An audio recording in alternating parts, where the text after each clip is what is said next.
ये श्रृंखला सर्व आत्माओं के पिता परमात्मा शिव के द्वारा उच्चारित महावाक्यों के संकलन पर आधारित है।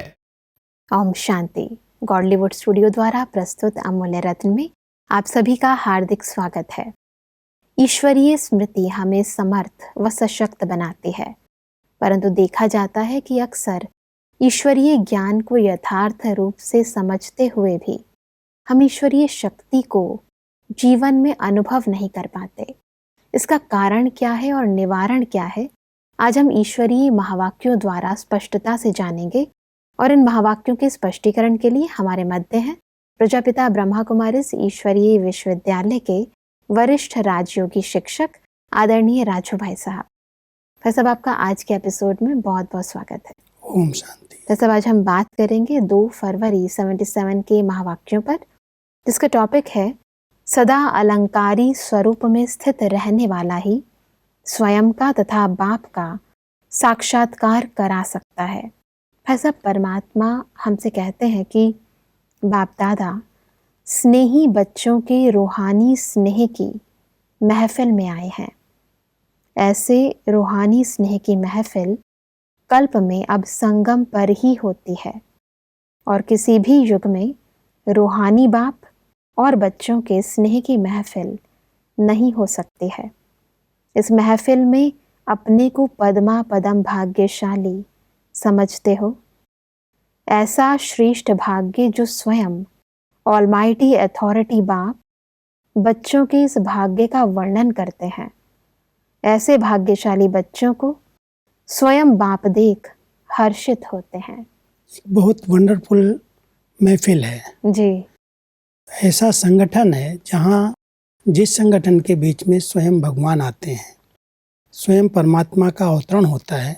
ये रूहानी संगठन, आत्मा और परमात्मा का मिलन जिस संगठन में हो रहा है, परमात्मा कहता है कितनी भाग्यवान आत्माएं हैं जो इस महफिल में पहुंचती हैं जी। परमात्मा से सन्मुख मिलन मनाने के लिए आती हैं। तो भाग्य को देख करके परमात्मा भी खुश होते हैं कि इन बच्चों का ही भाग्य है जो सारे कल्प के अंदर और किसी भी आत्मा को प्राप्त नहीं होता, क्योंकि एक बार ही पूरे कल्प में परमात्मा का दिव्य अवतरण होता है।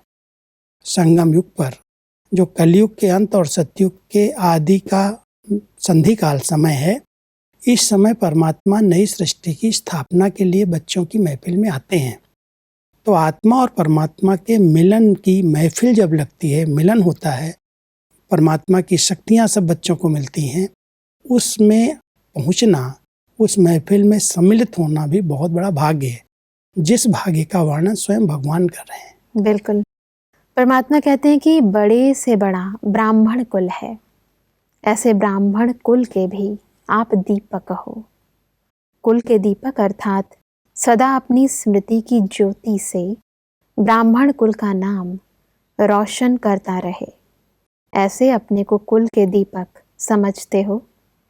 सदा स्मृति की ज्योति जगी हुई है, बुझ तो नहीं जाती।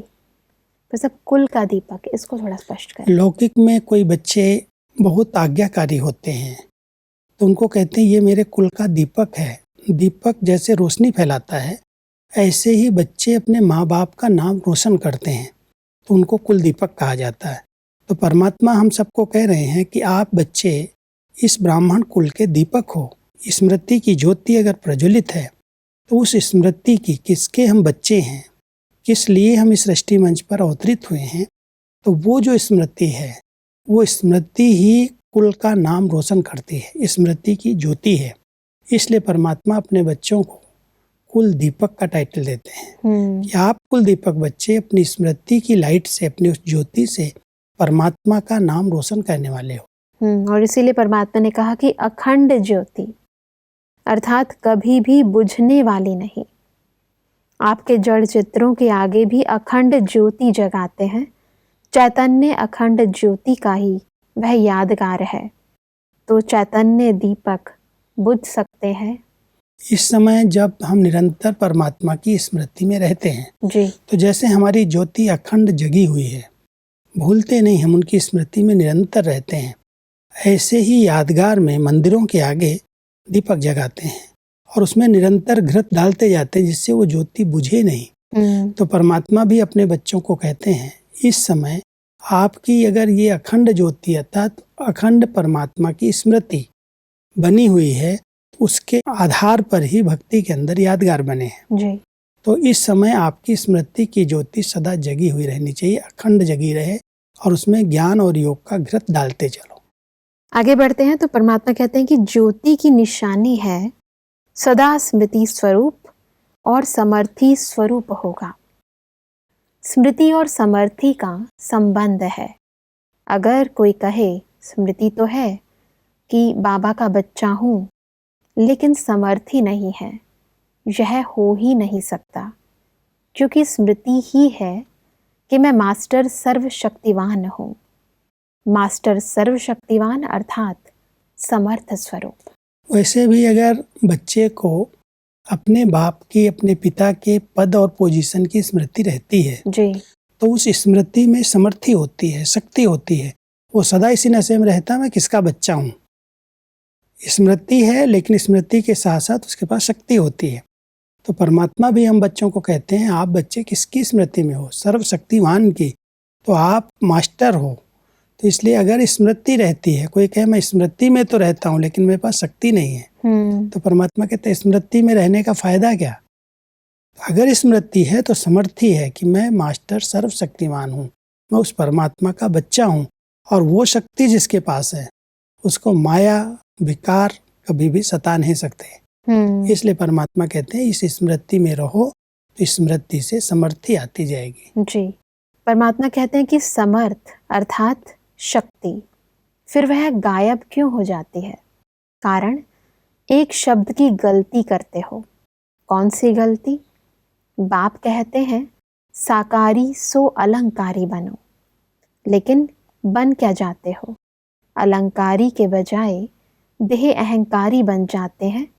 बुद्धि के अहंकारी, नाम और शान के अहंकारी बन जाते हो। सदा सामने अलंकारी स्वरूप का सिंबल होते हुए भी अपने अलंकारों को धारण नहीं कर पाते। परमात्मा ने हम सबको अलंकारी अर्थात जो हमारा सिंबल है विष्णु चतुर्भुज जी। उसके 4 मुख्य अलंकार दिखाए गए हैं 4 हाथों में। सुदर्शन चक्र है, शंख है, गदा है और पद्म है। तो ये चारों अलंकार एक बहुत प्रतीकात्मक हैं, जी। बहुत अर्थ लिए हुए हैं। शंख ज्ञान का है। स्थूल में कोई हमारे हाथ में शंख नहीं है जो हम शंख ध्वनि करते हैं, जी। जैसे मंदिरों में यादगार में भी शंख बजाते हैं। हाँ जी। परमात्मा कहते हैं ये आप बच्चे ज्ञान का शंख बजाने वाले हो, ज्ञान दूसरों को सुनाने वाले हो, स्व का दर्शन करने वाले, स्वदर्शन चक्रधारी हो, ये आपका अलंकार है। जी। माया पर विजय प्राप्त करने के लिए आपके पास गदा है। कोई भी प्रकार की शक्ति का प्रतीक गदा है जिससे आप माया को हरा सकते, परास्त कर सकते हो। और कमल फूल जो है वो पवित्रता की निशानी है। कीचड़ पानी में रहते हुए, विकारों की दुनिया में रहते हुए आप बच्चे संपूर्ण पावन बनते हो। तो ये जो 4 अलंकार हमारे सामने सदा हैं, अगर ये अलंकार हमें सदा स्मृति में रहते हैं तो ये जो उल्टा अहंकार आता है देहाभिमान का कि मैं बुद्धिमान हूँ, मैं बहुत पढ़ा लिखा हूँ, मैं ऐसा हूँ, मैं ऐसा हूँ, बाबा कहते हैं ये जो अभिमान है ये अलंकार को समाप्त कर देता है। जी। वास्तविक आत्मा के जो निजी गुण हैं, जो निजी कर्तव्य हैं, उन अलंकारों की स्मृति में रहना, जी। जिससे देह अहंकार समाप्त हो जाए। तो शक्तिशाली आत्मा की निशानी है। अगर स्मृति स्वरूप है तो वो साकार सो अलंकारी होगा। माना ये सब अलंकार उसके जीवन में प्रैक्टिकल में दिखाई देंगे। और जब वो अलंकार हैं तो देह अहंकार नहीं आ सकता, देह अभिमान नहीं आ सकता कि मैं ऐसा हूँ, मैं ऐसा हूँ, क्योंकि मैं ही आज सब समस्याओं की जड़ है। बिल्कुल। आगे बढ़ते हैं तो परमात्मा कहते हैं जैसे हद के राजकुमार और राजकुमारियां भी सदा सजे सजाए रॉयल्टी में होते हैं, वैसे ही ब्राह्मण कुल की श्रेष्ठ आत्माएं सदा अलंकारों से सजे सजाए होने चाहिए। यह अलंकार ब्राह्मण जीवन का श्रृंगार है, न कि देवता जीवन का। वास्तव में देवताओं को तो स्थूल श्रृंगार से श्रृंगारा हुआ दिखाया गया है। जी। अच्छे जेवर हैं, गहने हैं, अच्छे वस्त्र हैं, ताज है, तिलक है, स्थूल में राजाओं को, महाराजाओं को, सतयुगी देवी देवताओं को सजाते हैं। जी। परमात्मा कहते हैं ब्राह्मणों का श्रृंगार स्थूल श्रृंगार नहीं है, ये अलौकिक श्रृंगार है। आत्मा इन दिव्य गुणों से श्रृंगारी हुई है, इन अलंकारों से श्रृंगारी हुई है। तो संगम युग पर जिन्होंने ये अलंकार धारण किए हैं, भविष्य में स्थूल श्रृंगार के रूप में यादगार बनाई गई है। बिल्कुल। परमात्मा कहते हैं कि भुजा अर्थात शक्ति, जिस शक्ति के आधार से ही अलंकारी बन सकते हैं, वह शक्तियां रूपी भुजाएं हिलती रहती हैं। जब भुजाएं हिलती रहती हैं तो सदा अलंकारी कैसे बन सकते हैं? इसलिए कितनी भी कोशिश करते हैं अलंकारी बनने की, लेकिन बन नहीं सकते। तो एक शब्द कौन सा याद रखना है? किसी भी प्रकार के अहंकारी नहीं, लेकिन अलंकारी बनना है। तो अहंकार किसी भी प्रकार का ना है। जी। तो परमात्मा हम सबको यही स्मृति दिला रहे हैं कि ये जो भुजाएं हैं, जिन भुजाओं में अलंकार हैं, अस्त्र शस्त्र हैं, कभी भी भुजाएं हिलेंगी तो अलंकार हिल जाएगा। जी। इसलिए मैं परमात्मा की राइट हैंड भुजा हूँ और उस भुजा में ये अलंकार हैं, ये शक्तियाँ हैं, तो अहंकार नहीं आएगा। अगर अहंकार आ रहा है तो माना आप अलंकार धारण नहीं किए। तो अलंकार कोई स्थूल श्रृंगार नहीं है, ये सूक्ष्म शक्तियों का श्रृंगार है। आगे बढ़ते हैं तो परमात्मा कहते हैं कि माया के नई रंगत में रंग जाते हैं। स्वदर्शन चक्र के बजाय व्यर्थ दर्शन का चक्र चल जाता है। द्वापर से जो व्यर्थ कथाएं और कहानियां बड़ी रुचि से सुनने और सुनाने की आदत है, वह संस्कार अभी भी अंश रूप में आ जाता है। इसलिए कमल पुष्प समान अर्थात कमल पुष्प के अलंकारधारी नहीं बन सकते। कमल के बजाय कमजोर बन जाते हैं।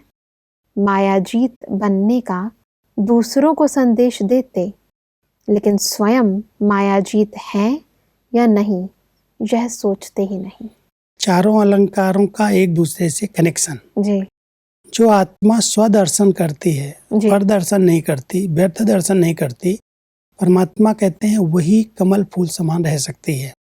लेकिन अगर वो स्वदर्शन चक्र चलाते चलाते, जैसे भक्ति काल की कथा कहानियाँ सुनते, व्यर्थ बातें सुनते सुनते हमारा पतन हुआ, हम नीचे गिरते आए, ऐसे ही अगर इस समय भी वो संस्कार है, कौन क्या कर रहा है, ये ऐसा कर रहा है, वो ऐसा कर रहा है, कईयों के अंदर बहुत रुचि होती है व्यर्थ देखने और सुनने की। तो अगर व्यर्थ देखना और सुनना है, माना वो परदर्शन कर रहा है, स्वदर्शन नहीं। जी। और परदर्शन कर रहा है तो वो कमल फूल समान नहीं रह सकता। और कमल फूल समान नहीं रहेगा तो माया उसको परास्त कर देगी, गदा काम नहीं आएगी ज्ञान की। जी। और फिर वो शंख ध्वनि ज्ञान की नहीं कर सकेगा। तो एक दूसरे से चारों अलंकार कनेक्टेड हैं। इसलिए परमात्मा हम सबको कहते हैं आप स्वदर्शन करो, स्वदर्शन चक्रधारी बनेंगे तो कमल फूल समान रह सकेंगे, माया जीत रह सकेंगे, गदा काम आएगी, और फिर शंख ध्वनि करेंगे तो लोगों को उसका प्रभाव पड़ेगा। बिल्कुल भाई साहब। आगे बढ़ते हैं। परमात्मा कहते हैं कि नई दुनिया बनाने वालों की अपने जीवन को नया बनाने की रफ्तार कैसे चल रही है। पहले अपने जीवन में नवीनता लाएंगे, तब दुनिया में भी नवीनता आएगी। तो अपने जीवन रूपी बिल्डिंग को सुंदर और संपन्न बनाएंगे, उतना ही नई दुनिया में भी सुंदर और संपन्न राज्य भाग्य मिलेगा। क्योंकि वर्तमान का ही आधार भविष्य है। बिल्कुल। आज इतना सुंदर भविष्य सतयुग की जो हम कल्पना करते हैं कि ऐसा स्वर्ग होगा, जी। तो वो बिल्डिंग कैसे बनी? जब इस समय हमारे जीवन की बिल्डिंग बनी है, जब इस समय हम इतने गुणवान चरित्रवान बने हैं, जब इस जीवन में हमारे में नवीनता आई है, तो उस नवीनता का ही प्रैक्टिकल प्रत्यक्ष स्वरूप है सतयुग। बिल्कुल। तो जब इस समय हमने अपने जीवन के अंदर दिव्य गुण धारण किए हैं, चरित्रवान बने हैं, ऐसी जीवन की बिल्डिंग तैयार की है, तब भविष्य में सतयुग आएगा। परमात्मा कहते हैं कि कर्म द्वारा अपने तकदीर की लकीर खींच रहे हैं। वह है हद की हस्त रेखाएं और ये हैं कर्म की रेखाएं। जितना कर्म श्रेष्ठ और स्पष्ट होगा, उतनी भाग्य की रेखाएं श्रेष्ठ और स्पष्ट होंगी। तो कर्म की रेखाओं से अपना भविष्य खुद ही देख सकते हो। इसलिए किसी को वो अपना ये रेखाएं, हस्त रेखाएं दिखाने की जरूरत नहीं है। जी। जिस आत्मा ने परमात्मा की याद में रह करके कर्म किए हैं, उनकी श्रीमत प्रमाण जो चल रहे हैं, उनके भाग्य की रेखाएं बहुत स्पष्ट हैं, अपने भाग्य को समझ सकते हैं। अगर वो श्रीमत के अनुकूल है, परमात्मा की याद में रह करके कर्म किए जा रहे हैं, तो हमारा भाग्य उज्जवल है, ऊंचे से ऊंचा है। जी। इसलिए किसी को भी तकदीर की रेखा दिखाने की आवश्यकता नहीं है। हम अपने आप देख सकते हैं कि मैंने कितना अमृत वेले से रात्रि तक श्रीमत का पालन करके श्रेष्ठ कर्म किए हैं। श्रेष्ठ कर्म श्रेष्ठ भाग्य की कलम है, और इस कलम के द्वारा हम जितनी लंबी भाग्य की रेखा खींचना चाहें खींच सकते हैं। संगम पर ये चांस है हम सबको। जी। वो श्रेष्ठ कर्म करने की कला आनी चाहिए। बिल्कुल। और वो कला यही है कि हम परमात्मा की याद में रह करके जो संकल्प करें, जो बोलें, जो कर्म करें, उसकी याद में रह करके करें, तो कर्म श्रेष्ठ हो जाएंगे, भाग्य ऊंचा बन जाएगा। बिल्कुल। परमात्मा कहते हैं कि यमुना के किनारे पर कौन रह सकेंगे? जिन्होंने सदा के लिए पुरानी दुनिया से किनारा किया है और बाप को सदा साथी बनाया है, वही यमुना के किनारे 7 महल वाले होंगे। सतयुगी राजधानी जो गाई हुई है, जी। श्री कृष्ण का जो जन्म दिखाया है, जो खेल पाल दिखाया है, वो यमुना के कंठे पर दिखाया है। जी।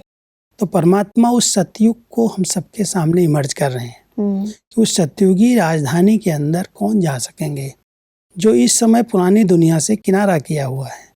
वही यमुना के किनारे, माना भविष्य में जो राज्य होगा, जो सतयुग आएगा, उस श्री कृष्ण के चरित्र के साथ साथ, श्री कृष्ण के पार्ट के साथ साथ किन आत्माओं का पार्ट होगा, उसकी बहुत सारी वंडरफुल विधियां संगम पर परमात्मा ने हमें सिखाई हैं। तो श्री कृष्णपुरी में चलने के लिए, सतयुग के अंदर राज्यभाग करने के लिए, संगम पर हम सबको पुरानी दुनिया से किनारा करना होगा। आगे बढ़ते हैं। परमात्मा कहते हैं कि रास करने वाले कौन होंगे? जिन्होंने संगम पर बाप के साथ समान संस्कार मिलाने की रास मिलाई होगी। तो यहाँ जिनके बाप समान संस्कारों की रास मिलती है, वे वहाँ रास करेंगे। ये बहुत सोचने की और समझने की बात है। हाँ जी। कई बार हमारे संस्कार आपस में टकराते हैं, मिलन नहीं होता, और अगर संस्कारों की रास नहीं मिलाई आपस में भी और परमात्मा के संस्कारों के साथ, अगर हमारे इस समय समान संस्कार हैं, ब्रह्मा बाबा के समान संस्कार बनते गए, तो भविष्य में हम उनके साथ डांस कर सकेंगे, रास कर सकेंगे। तो संस्कारों की रास मिलाना अर्थात हमारा आपस में विचारों का मिलन। इस समय हम एक दूसरे को समझ करके रास मिला करके चलें, तो भविष्य में हम रास कर सकेंगे। बिल्कुल। तो इस समय संस्कारों के मिलन की रास है, और फिर भविष्य में ज्ञान की डांस है, या स्थूल में भी रास करेंगे। बिल्कुल भाई साहब। परमात्मा कहते हैं कि रॉयल फैमिली में कौन आएंगे? जो सदैव अपनी प्योरिटी की रॉयल्टी में रहते हैं, कहाँ भी हद के आकर्षण में आंख नहीं डूबती, सदा अलंकारों से सजे हुए होते हैं, सदा श्रृंगारे हुए मूर्ति, ऐसी रॉयल्टी वाले रॉयल फैमिली में आएंगे। सतयुग की रॉयल फैमिली भी बहुत बड़ी होगी। जी। राजा रानी तो एक ही होगा, लेकिन उनकी फैमिली जो होगी, उस फैमिली में आने के लिए इस संगम के समय में बहुत रॉयल संस्कार चाहिए। जी। प्योर संस्कार, शुद्ध संस्कार जिनके बने हैं, वही आत्माएं रॉयल फैमिली में आएंगी। जी बिल्कुल। आगे बढ़ते हैं। परमात्मा कहते हैं कि वारिस कौन बनेंगे? वारिस अर्थात अधिकारी। तो जो यहाँ सदा अधिकारी स्टेज पर रहते, कभी भी माया के अधीन नहीं होते, अधिकारीपन के शुभ नशे में रहते, ऐसे अधिकारी स्टेज वाले ही वहाँ भी अधिकारी बनेंगे। वारिस माना उनके परिवार की रचना, जो बच्चे होंगे। जी। तो संगम युग पर जिन आत्माओं ने अधिकारीपन माना स्वराज्य अधिकारी स्थिति में रहे, जिन्होंने अपनी कर्मेंद्रियों पर विजय प्राप्त की और ईश्वरीय परिवार में आकर के वारिस की तरह सहयोगी बने, स्नेही बने, वो अधिकारी आत्माएं जो कभी भी माया के अधीन नहीं हुई, जी वही जाकर के राजघराने के अंदर जन्म लेंगी, वारिस बन करके वर्षे का अधिकार प्राप्त करेंगे। जी। और इसीलिए परमात्मा ने कहा कि अब हर एक को अपने आप को देखना पड़े कि मैं कौन हूँ। यह पहेली है। किसी किसी का सारे जीवन में 7-7 पार्ट भी है, साथ पढ़ने का, साथ रास करने का, साथ महल में रहने का, रॉयल फैमिली में भी साथ होंगे। कुछ एक आत्माओं का सर्व अधिकार भी है। यह है नई दुनिया की रूपरेखा। इस नई दुनिया की रूपरेखा को यथार्थ समझना कि क्या हम इस समय इस तरह का पुरुषार्थ कर रहे हैं, पढ़ाई पर हमारा इतना अटेंशन है, संस्कार मिलन ऐसे हैं, हम इस समय अधिकारीपन की स्टेज में रहते हैं, हमारे अंदर वो रॉयल संस्कार आए हैं। अगर ये सब बातों का संगम युग पर जिसने ध्यान दिया जी और जिस प्रकार की स्थिति इस समय बनाई, उसी प्रकार जब राजधानी बनेगी, सतयुग आएगा, तो उसमें हमारा पद होगा। जी हम उनके साथ खेलेंगे, उनके साथ पढ़ेंगे, उनके साथ रास करेंगे, उनके साथ राज्य करेंगे, जी लेकिन उसका आधार है संगम युग। बिल्कुल। और संगम पर जिन आत्माओं ने अपने जीवन को इतना श्रेष्ठ बनाया है, जितना अपने आप पर अटेंशन दिया है, उसी आधार से वो भविष्य पद उनको प्राप्त होता है। तो सब फिर भी एक प्रश्न उठता है कि अक्सर मन में आता है कि वो आत्माएं जिनका ब्रह्मा बाबा के साथ आदि में पाठ था, वही आत्माएं शायद जब सतयुग की आदि होगी तब ब्रह्मा बाबा के साथ पाठ बजाएंगी। इसका क्या अर्थ हुआ? वास्तव में ऐसा नहीं है। कई आत्माएं उस समय ब्रह्मा बाबा के साथ पाठ में थी, जी लेकिन उन्होंने ब्रह्मा बाबा की विशेषताओं को फॉलो नहीं कर पाया। उन्होंने ब्रह्मा बाबा के कदम पर कदम रख करके नहीं चल पाया। जी तो परमात्मा ये नहीं कह रहे हैं कि जो साकार में साथ थे वही मेरे साथ सतयुग में आएंगे, जी ब्रह्मा बाबा के साथ वही सतयुग में अवतरित होंगे, ऐसा नहीं है। जी संगम युग की पूरी लाइफ के अंदर जिन्होंने अधिक से अधिक समय उनकी स्मृतियों में बिताया है, परमात्मा की याद में रहे हैं जी और उनकी श्रीमत का पालन किया है, उसके आधार से उनकी पदवी है। साकार के साथ रहना ही वो भाग्य नहीं है, जी लेकिन अव्यक्त रूप में भी आज इतनी पालना हम लोगों ने ली है 40-50 साल तक, तो उनके साथ रहे हैं, उनके साथ उनकी शिक्षाओं को जीवन में उतारा है, उतनी रॉयल्टी को धारण किया है। तो पूरे संगम के पार्ट में जब से हमारा जन्म हुआ, अलौकिक जन्म, और अंत तक अगर परमात्मा के सपूत और आज्ञाकारी बच्चे बनकर रहे हैं, जी तो वही बच्चे श्री कृष्ण के साथ सतयुग में आएंगे। बिल्कुल। ऐसे नहीं साकार वाले ही आएंगे, लेकिन सारे संगम के समय में कितना समय उनके साथ रहे जी बुद्धि योग से, उस आधार से पद बनेगा। बिल्कुल, यानी हर एक ब्राह्मण आत्मा को आदि में आने का विशेष अधिकार है। कोई भी आ सकता है जी। जिसने अमृत वेले से रात्रि तक नियम और मर्यादाओं का पालन किया है, जो परमात्मा की हर आज्ञा पर चले हैं, वो सतयुग आदि में आएंगे, बिल्कुल वही देवी देवताओं के साथ रास करेंगे। बिल्कुल भाई साहब, आज हमने बहुत ही स्पष्टता से सतयुग की रूपरेखा को भी समझा और कैसे अपनी स्थिति को स्मृति स्वरूप और समर्थ स्वरूप बनाए, इस विधि को भी जाना। स्पष्टीकरण के लिए भाई साहब आपका बहुत बहुत धन्यवाद। दर्शकों, आज के एपिसोड में हमने समझा कि ईश्वरीय स्मृति सुसमर्थी प्राप्त करने के लिए हमें सदा स्वयं को साकारी सो अलंकारी समझना है। परमात्मा ने कहा कि जितना हम अपने जीवन को सुंदर व संपन्न बनाएंगे, उतना नई दुनिया में हमें सुंदर व संपन्न राज्य भाग्य प्राप्त होगा। परमात्मा ने कहा कि वारिस अर्थात अधिकारी, जो आत्माएं सदा अधिकारीपन की स्थिति में रहती हैं, कभी भी माया के अधीन नहीं होती, वही आत्माएं नई दुनिया में भी अधिकारी बनती हैं। दर्शकों, आज के एपिसोड से संबंधित यदि आपके मन में कोई प्रश्न है तो आप हमें ईमेल कर सकते हैं। हमारे ईमेल आईडी है amulyaratna@godlywoodstudio.org। अगले एपिसोड में एक और अव्यक्त वाणी के साथ आप सभी के समक्ष हम फिर हाजिर होंगे। तब तक के लिए लेते हैं इजाजत। ओम शांति। मुख्य सार: अखंड ज्योति की निशानी, सदा स्मृति स्वरूप और समर्थी स्वरूप। स्मृति और समर्थी का संबंध। कोई कहे स्मृति तो है कि मैं बाबा का बच्चा हूँ, लेकिन समर्थी नहीं है।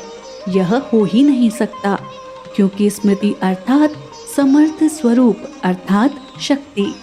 अलंकारी नहीं बनने का कारण, मायाजीत बनने का दूसरों को संदेश देते हो, लेकिन स्वयं मायाजीत है या नहीं यह सोचते ही नहीं। अधिक जानकारी के लिए संपर्क करें Amulya Ratan Godlywood studio, Manmohini Van, Shantivan post, Abu road 307510, district Sirohi, Rajasthan. Email ID है amulyaratn@godlywoodstudio.org। इस श्रृंखला को प्रजापिता ब्रह्मा कुमारीज ईश्वरीय विश्वविद्यालय के सेवा केंद्रों पर क्लास में नियमित रूप से चलाने के लिए गॉडलीवुड स्टूडियो से संपर्क करें।